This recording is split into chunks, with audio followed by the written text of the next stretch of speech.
Mesdames et messieurs, maintenant, permettez-moi de vous raconter l'histoire de ce jeune garçon qui est devant vous, qui a servi, qui a aimé, qui aime et qui aimera toujours ce beau pays.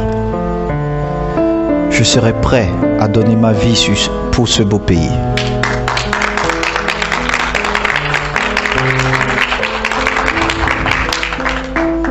Je suis né pas très loin de Vogada.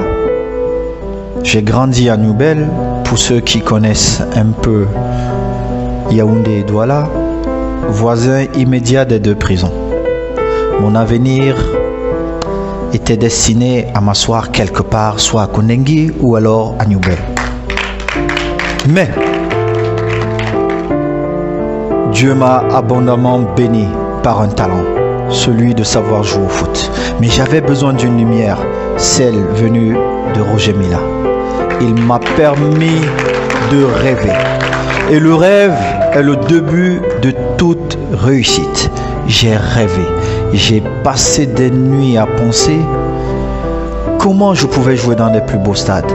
Comment je pouvais apporter de la joie dans vos cœurs. J'ai suivi mon rêve qui est devenu une réalité. Et je pense fermement que le travail et encore le travail est la clé du succès. Si pour certains, j'ai été le meilleur joueur au monde et pour d'autres, l'un des meilleurs, c'est parce que j'ai cru au travail. J'ai travaillé. Travaillé sans arrêt. Et encore travaillé.